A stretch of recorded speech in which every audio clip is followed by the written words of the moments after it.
যারা এই হিন্দু জঙ্গিবাদী সংগঠনের ব্যাপারে জানেন না, তারা দয়া করে ফেসবুক ঘেটে সেভ আওয়ার সিস্টার ইংলিশে লিখে দেখে নেবেন।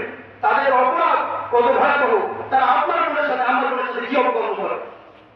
ইতিপূর্বে বহুবার অপকর্ম করেছে, বহুবার আন্দোলনটা বাংলাদেশের প্রতিনিধি দল এই আন্দোলন করেছে, সরকারের কাছে দাবি দেওয়া দিয়েছে, কিন্তু সরকার সেগুলো শোনেন নাই, একটু টাইম করে দিয়েছে। আপনি ইন্টারিম গভর্নমেন্ট জনাব প্রফেসর ডক্টর ইউনূসের ফেসবুক প্রোফাইলে যান, গিয়ে দেখেন তিনি সুন্দর সুন্দর কথা লেখেন, অত্যন্ত গুরুত্বপূর্ণ কথা লেখেন। আপনি আপনার ফেসবুকে ওই সকল কথাই লেখেন যে সকল কথা যে সকল আপনার কাছে গুরুত্বপূর্ণ।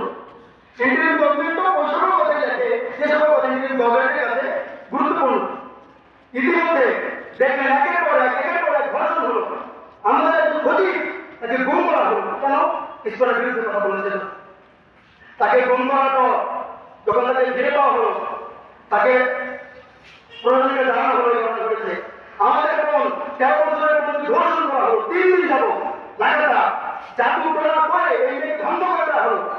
প্রশাসনকে জানানো হলো, প্রশাসন পালায় বেড়া, প্রতিনিধি পালায় বেড়া, কেস নেয় না, কথা শোনে না। এই হচ্ছে আমাদের দেশের প্রশাসনের অবস্থা। বাস্তবায়ন হয়নি।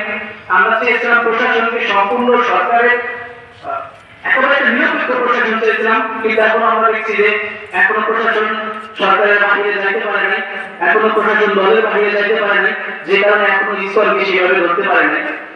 আমরা দেখতে পেলাম ইসকনকে আগে আমরা জানতাম একটা আওয়ামী লীগের সংগঠন, কিন্তু এখন দেখতে পেলাম ইসকন এখনো সক্রিয় ভাবে আছে, ইসকনের কিছু তারা করতে পারে নাই। আমরা এই জায়গা থেকে পরিষ্কার ভাবে বলতে চাইতেছি, আমরা যেন আবার আর একটা 24শে আগস্ট না আসে, সেভাবে আপনারা চাইবেন ইসকনকে অতি সত্বর নিষিদ্ধ করে প্রত্যেকটা ব্যক্তিকে খুঁজে খুঁজে অ্যারেস্ট করার জন্য। আমি আমাদের আজকের কার্যক্রম এখানে সমাপ্ত ঘোষণা করি।